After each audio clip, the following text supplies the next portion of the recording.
Pessoal, então nós vamos falar agora, e essa aula vai ser sobre o controle das finanças públicas. Mas veja bem, sempre que eu estou falando em controle das finanças públicas, eu necessariamente estou falando do controle da administração pública.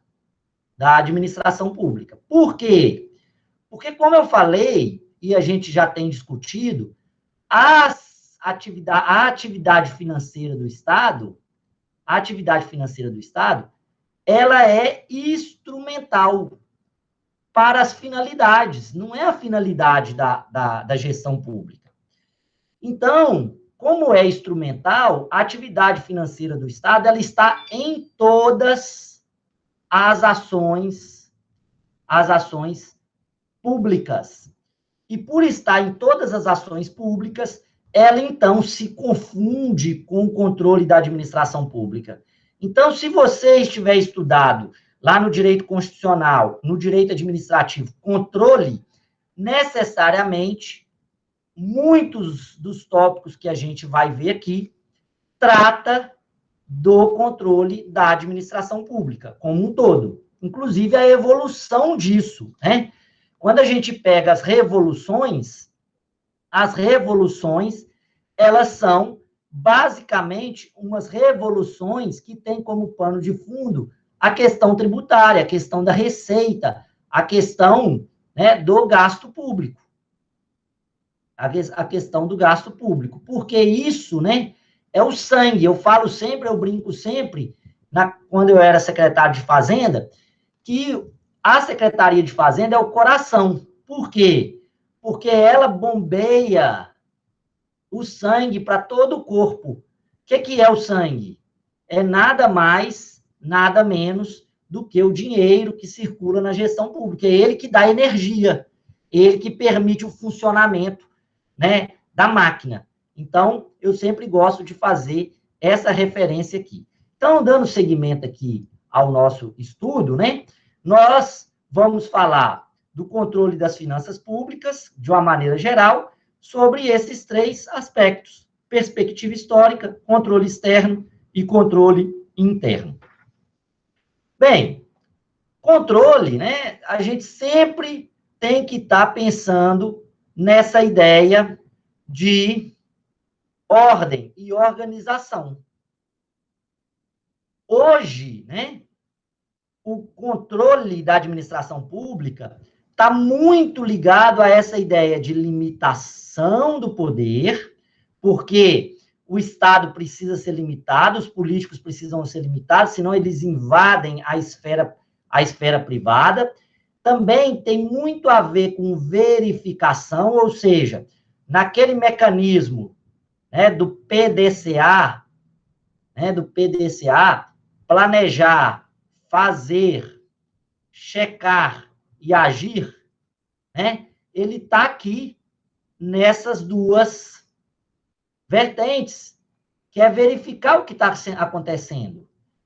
Registrar também, né, fazer o registro. Vamos lembrar o seguinte: a administração pública, ela é formal, então ela precisa ter registros, registro de ata, né? Hoje se desenvolve um conceito, né, que é o conceito da administração pública baseada no digital influencer, né, no youtuber. O que é o gestor público? Onde é que ele registra? Ele registra nas redes sociais. E isso é considerado, de certa forma, pela população, satisfatório. Mas não vamos esquecer, quando a gente pega, por exemplo, uma CPI, nós precisamos dos registros de ata.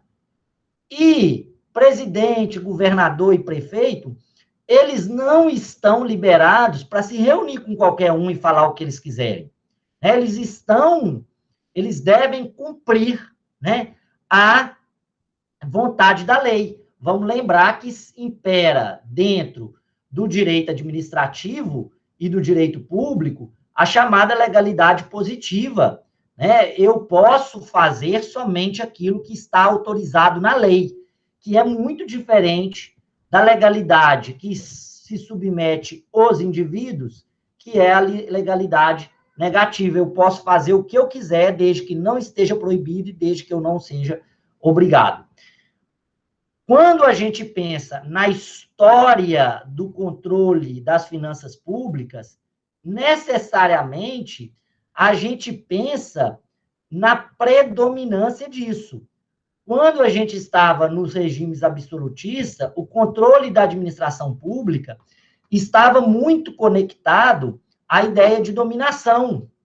Já no direito liberal, na ideia de direção e de limitação e de vigilância, no Estado democrático de direito, né, isso surge como verificação. E o registro sempre imperando aqui em todos os segmentos. Então, controlar é uma ideia de fiscalização. Uma fiscalização por parte do povo, por parte dos órgãos de controle e por parte do próprio mandatário, que quer saber dos resultados da sua gestão. E aí, nós precisamos, né, saber o que acontece, qual o programa que está sendo executado, os princípios, verificar os erros, né? Isso é uma perspectiva bem contemporânea, que é utilizar os erros para poder aperfeiçoar, né, o erro, não como algo negativo, mas como feedback, né? Como retorno, como resposta, porque todo mundo erra, né? Todo mundo vai aprender, e nesse aprendizado, né, nós vamos ter retornos negativos, e nesses retornos negativos, né, a gente buscar evitar essa repetição. E quando a gente fala de controle, a gente vai controlar a legalidade, nós vamos controlar a economicidade, nós vamos controlar a eficácia, a eficiência, e nós vamos controlar a efetividade. Vamos ver a diferença de cada uma dessas coisas? Então, vamos lá. Anotem aí.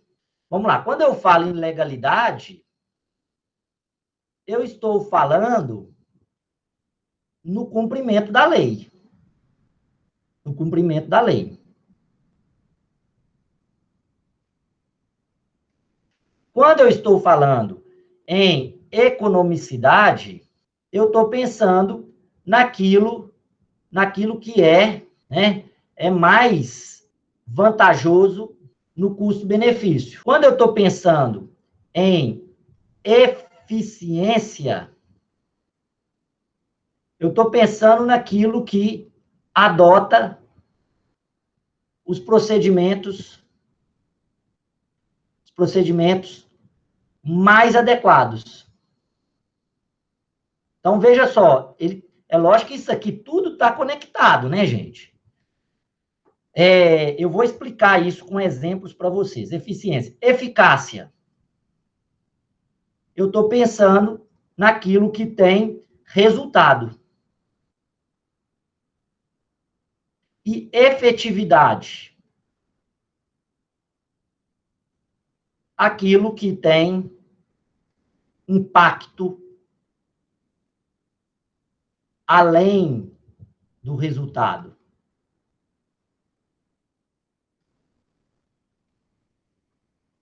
Então, vamos pensar aqui, né? Em cada um desses. Eu quero construir uma escola. Bem, essa escola vai ter 200 ou 500 alunos. Então, essa vai ser uma decisão do seguinte.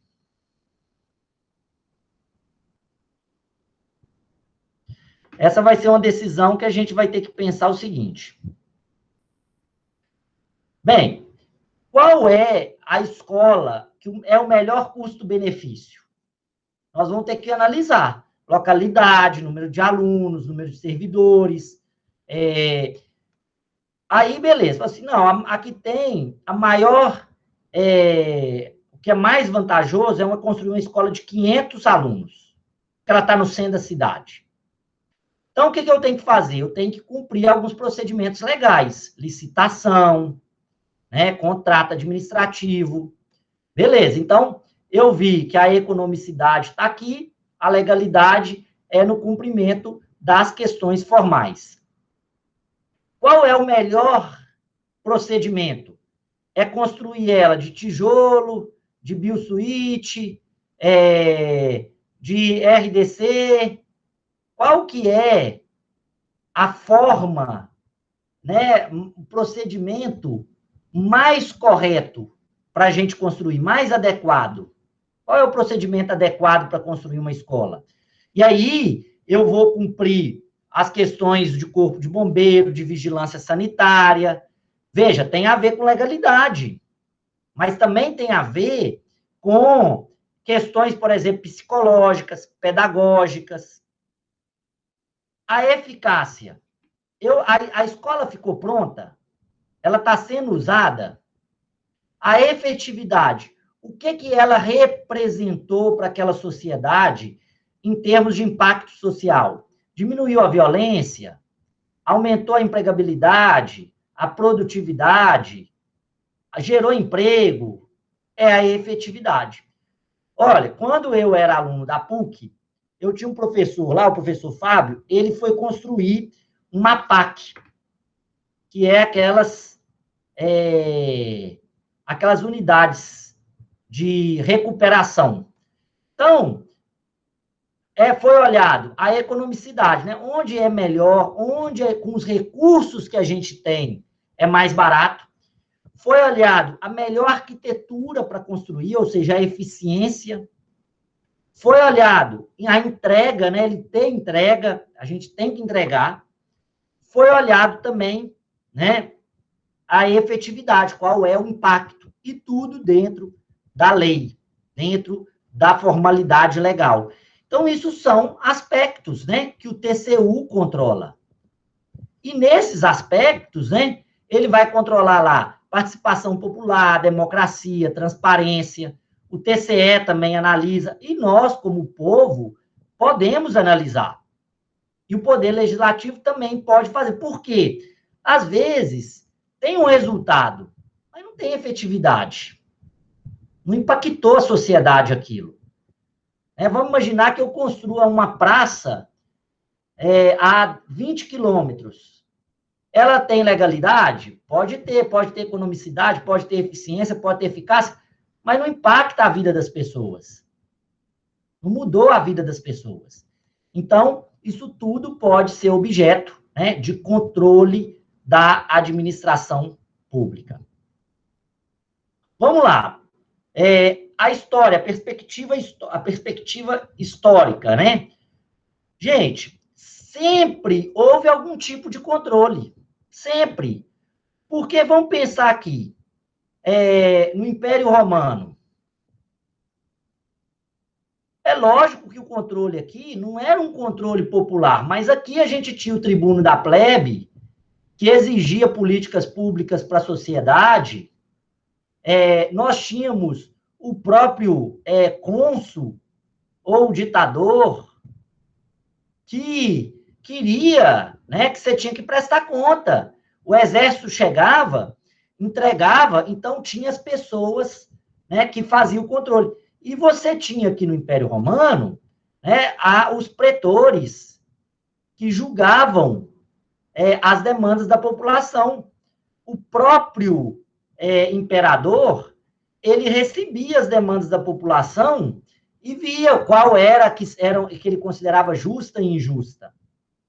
E nisso, né, já havia controle das finanças públicas. O próprio Código de Hammurabi, havia, né, previsões de controle, de como fazer registro, muito focado nisso. Muito focado nisso. Na Inglaterra e na França, foi desenvolvida as Cortes de Contas. Que depois das revoluções liberais, passou, né, a contar com o controle do parlamento. Então, o próprio rei, o próprio senhor feudal, o próprio papa, o próprio imperador, ele tinha interesse principalmente no controle de contas baseados em registro. Por quê? Eles eram, no fim das contas, os donos. Quem já viu Game of Thrones vai lembrar que o Small Council, né, que é o pequeno, né, o pequeno comitê de assessoramento do rei do Trono de Ferro, como é que era? Você tinha um estrategista de guerra, né? Você tinha um estrategista de guerra, você tinha a mão do rei, que era tipo um primeiro-ministro, né? A mão do rei. Na verdade, hoje nem é a figura do primeiro-ministro, é a figura, né, do chefe da Casa Civil, porque o primeiro-ministro, em muitos casos, ele não é mais subordinado ao rei. Você tinha o tesoureiro. E lá, né, você tinha o líder religioso, você tinha o médico, você tinha a pessoa que era responsável pela questão da política, né, da gestão política. Então, sempre teve alguma ideia de controle da administração pública. Sempre teve algum controle da administração pública. E aqui na França e na Inglaterra é que começam o surgimento dos conselhos, né? Então, você tem aqui a emergência no período. Você tem a emergência aqui no período feudal, e antes um pouquinho do período feudal, você tem a emergência aqui das cortes de conta. Você tem aqui, né, as cortes de conta. E depois das revoluções, você tem o controle, né, o fortalecimento do poder legislativo.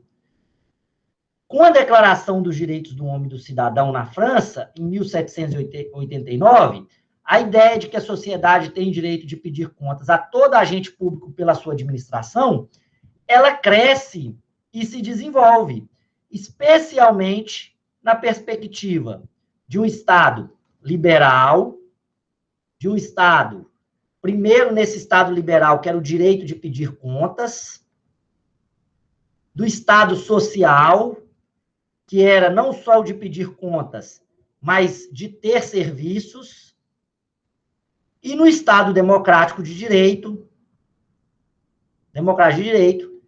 que engloba a participação popular. A gente não só tem o direito de pedir contas. Hoje a água é nesse copinho aqui que minha filha que trouxe, viu? No copinho da Frozen aqui, eu acho que é Frozen. Ela não falou que hoje eu tenho que beber no copo dela. E se eu não beber a água no copo dela, ela vai falar, vai ficar chateada que eu não bebi a água. Então vamos nela mesmo. Que fofinha. Depois ela reclama, fala assim, você não bebeu, papai. Então, a ideia de participação, de que a gente participe da decisão. E uma coisa curiosa, né? Porque isso emerge na década de 80, na década de 90 no Brasil, e o que vai acontecer ao longo, né, dos últimos anos? Em 2013, eclode as manifestações populares, né, contra aumento de passagem, e isso vai gerar essa situação que a gente vive hoje. Mas veja que interessante. A gente agora vive um tempo que as pessoas estão tão ocupadas que o que o controle virou? O controle virou manifestação pelas redes sociais.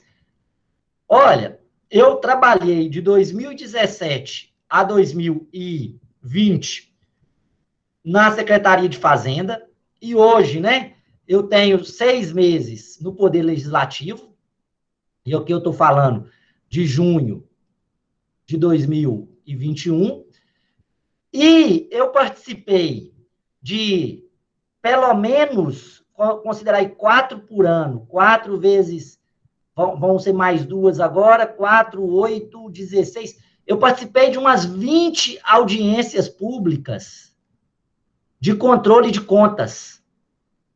Sabe quantas pessoas... Olha, não estou nem falando do povo, porque realmente, às vezes, o povo nem vai porque não entende. Mas OAB, CRM, projeto de extensão de universidade, sabe quantas pessoas já foram nessas reuniões? Ninguém. Geralmente vão 5, 6 vereadores. Fica ali, né? Num momento importante. Ah, não é divulgado. É divulgado, está nas redes sociais da prefeitura, está nas redes sociais da Câmara. Agora, o que aconteceu, né? Com essa ideia de participação popular? A gente ficou tão absorvido. Isso aqui é uma crítica que eu estou fazendo, viu, gente? A gente ficou tão absorvido no mundo virtual que ficou cômodo, né? A gente não quer se ver mais. Não quer ir lá. Fala assim, coloca isso no Facebook, deixa que eu vejo de casa. Ou seja, né, uma conquista que a gente teve, que ela tem se perdido muito, com responsabilidade da gente, né? A gente também tem que assumir a responsabilidade como cidadão. A gente também não pode ficar aqui achando que as pessoas vão resolver tudo, mas um pouco, né, da característica do mundo que a gente vive. E aqui, para a gente fazer uma questão, né, lembrar, olha a importância, gente, é evolutivo, né? Quando a gente pega a história, nós não pegamos a história linear. Estado liberal, aí o Estado social, aí o Estado democrático de direito, e aí, né, o que vai vir pós-pandemia? Nós não pegamos assim linear, como se houvesse uma ruptura. E mais, né, você comparar e falar assim, não, mas os liberais não fizeram isso. Vamos lembrar que o que vinha antes era o Estado absoluto. Isso é uma evolução, né? Você vai depositando aqui, ó, controle, registro, prestação de serviço, agora participação. E esse copo estatal, hoje é muito difícil, né? O grupo de pessoas, até dentro do pensamento liberal, que acha que o Estado não deve intervir, por exemplo, para combater a pobreza, é mínimo, é mínimo. Por quê? Fala assim, não, tem que ter uma prestação. É a qualidade e a forma dessa prestação que muda. Mas são conquistas, né? É um balde que as pessoas vão colocando. Agora, óbvio que há, né? Eu falo sempre que há, nesse balde histórico, há as turbulências em que um líquido vem para cima, o outro vem para baixo, que né? Às vezes é retrocesso, avanço, retrocesso, avanço, retrocesso, avanço, porque é assim que é a vida nossa pessoal e a vida social também. Então, é natural que a gente tem que fazer é ficar atento, né, da participação popular. Mas com a Declaração dos Direitos do Homem e do Cidadão de 1789 que se inaugura essa ideia mais consolidada de que a sociedade tem direito de pedir contas para o Estado. Bem, na nossa Constituição de 88, a gente tem e institucionalizou diversos mecanismos, que é o que a gente vai ver aqui na aula de hoje.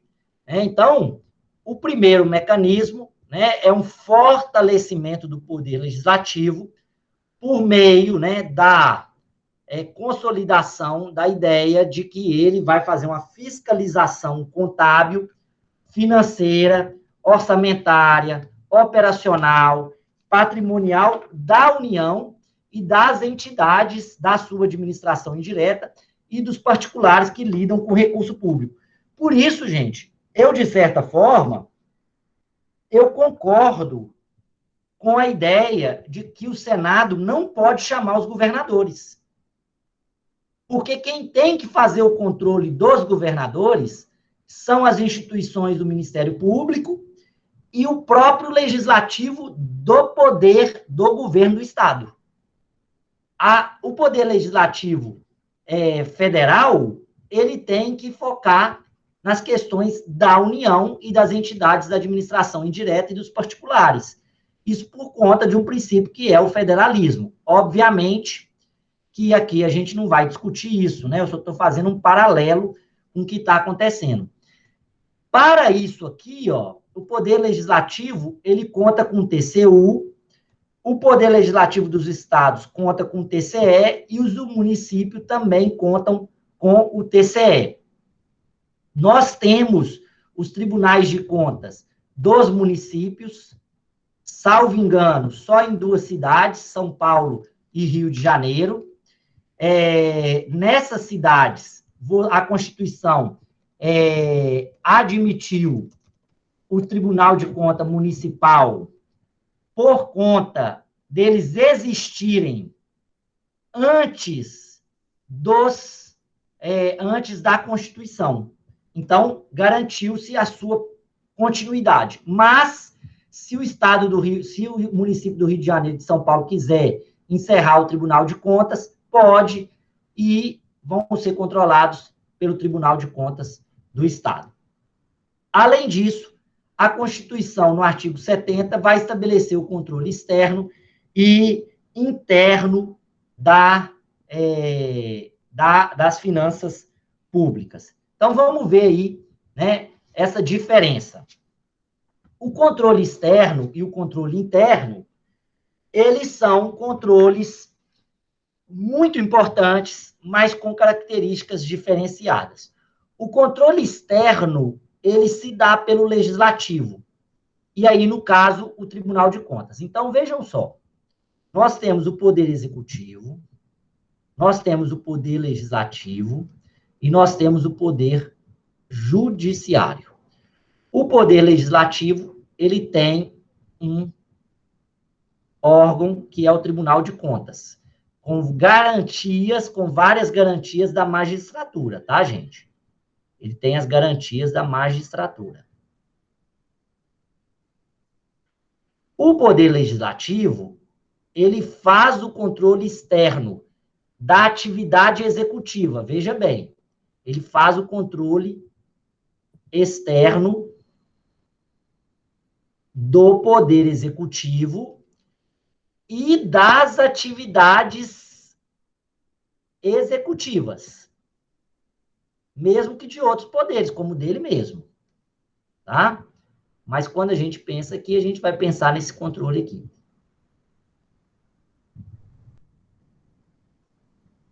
O Poder Judiciário, ele tem os órgãos de controle dele. Por exemplo, o CNJ, né, os próprias controladoria, tem a ouvidoria, né, eles têm o controle deles. Aqui, né, o Poder Legislativo, ele não controla muito essas atividades executivas, mas ele pode, de alguma forma, fazer, né, a fiscalização. Ele pode fazer fiscalização, seja por CPI, seja por pedido de esclarecimento sobre questões de licitação, isso aí não há um impedimento. Mas, em suma, nós estamos falando do controle externo do poder executivo. Os poderes, todos eles, vão ter o controle interno, que se dá pelas controladorias, auditorias e ouvidorias. A ouvidoria geralmente se caracteriza por um portal de reclamações, que pode ser pela internet, telefone, presencial, onde, né, capta-se as reclamações das pessoas e vê ali o que procede ou não, porque tem de tudo, né? Esses dias, eu encontrei com um ouvidor do município, aí o ouvidor falou assim, chegou uma reclamação lá contra você, mas como é do legislativo, eu falei assim, o que fala? Fala que estava reclamando que eu falo muito na Câmara. Aí não dá, né? A gente faz uma triagem, né, daquilo. Pode ter sido até uma brincadeira, mas faz uma triagem, né, das reclamações. E aí a ouvidoria pega de tudo, né? desde serviço público, discriminação, abusos, ilegalidades, tem de tudo.